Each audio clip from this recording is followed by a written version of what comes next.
Hi friends, இன்றைக்கி நம்ம பார்க்க போகிறது டிஃப்ரெண்ட்டான மெத்தடில் 2 விதமான தோசை பார்க்க போகிறோம்.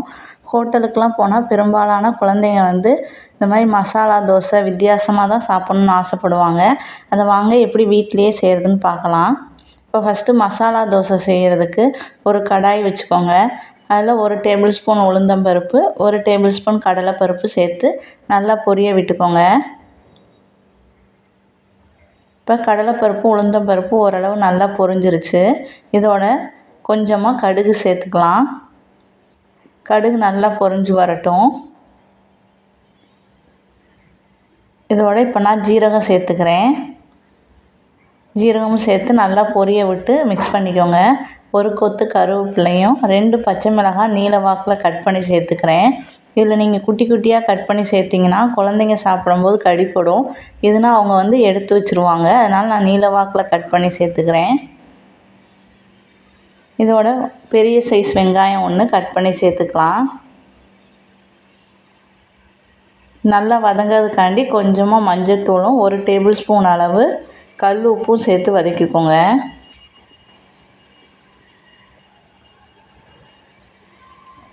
இந்த மசாலா பார்த்திங்கன்னா நீங்கள் பூரிக்கும் வச்சு சாப்பிட்டுக்கலாம். இப்போ நான் இன்றைக்கி 5 உருளைக்கிழங்கு எடுத்து வேக வச்சு தோல் உரித்து வச்சுருக்கேன். அதை நல்லா மசிச்சுட்டு இதோட சேர்த்து மிக்ஸ் பண்ணிக்கோங்க.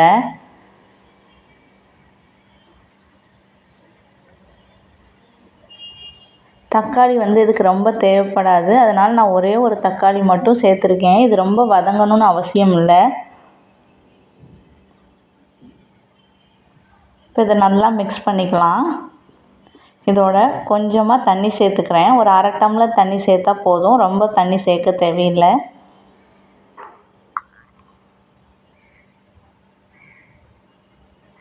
இப்போ பார்த்திங்கன்னா நம்ம மசாலா நல்லா சுண்டி ரெடி ஆகிடுச்சு. இதோட கொஞ்சமாக கொத்தமல்லி சேர்த்து நம்ம ஸ்டவ் ஆஃப் பண்ணி ஆற வச்சு எடுத்துக்கலாம்.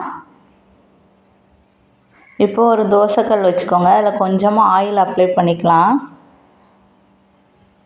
இதில் எப்பவும் போல் நார்மலாக நம்ம தோசை ஊற்றுற மாதிரி ஊற்றிக்குங்க.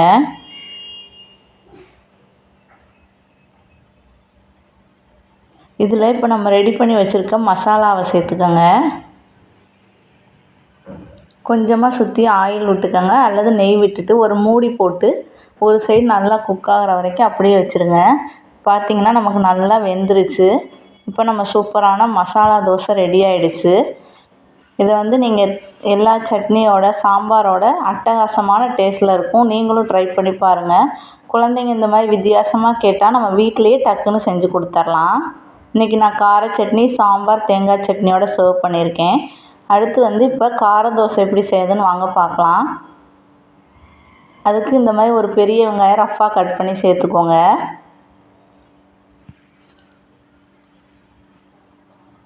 இதோட ஒரு பெரிய சைஸ் தக்காளியும் சேர்த்துக்கலாம். ஒரு கொத்து கருவேப்பிலை சேர்த்துக்கோங்க.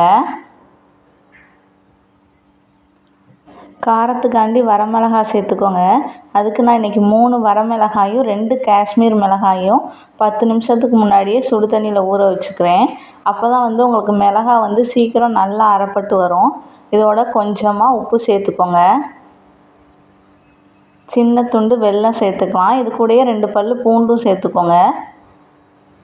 பார்த்திங்கன்னா இப்படி நல்லா அரைச்சி எடுத்துகிட்டு வந்துடணும். தண்ணி எதுவும் விட்டு அரைக்கக்கூடாது. அப்போ நம்ம தோசையில் அப்ளை பண்ணும்போது தோசை ஒரு மாதிரி மாவு மாதிரி ஆகிடும். இப்போ நமக்கு தேவையான கார மசாலா ரெடி ஆகிடுச்சு. இப்போ ஒரு தோசை தவா வச்சுக்கோங்க. அதில் சுற்றி ஆயில் அப்ளை பண்ணிக்கலாம். எப்பவும் போல் நம்ம நார்மலாக தோசை ஊற்றுற மாதிரி தோசை ஊற்றிக்கலாம்.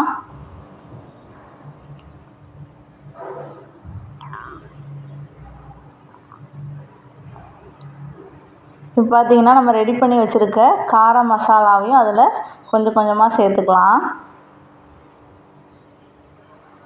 இப்போ இதை ஒரு 5 மினிட்ஸ் மூடி போட்டு அப்படியே வேக வச்சிடலாம். பார்த்திங்கன்னா 5 மினிட்ஸ் ஆகிடுச்சு. ஓப்பன் பண்ணி பார்த்தா நல்லா குக் ஆகிடுச்சு. இப்போ நம்ம இதை திருப்பி போடணும்னு அவசியம் இல்லை. ஒரு சைடு அப்படியே வேக வச்சு எடுத்தால் போதும். ஃபஸ்ட்டு சுற்றி மெதுவாக எடுத்து விட்டுக்கோங்க.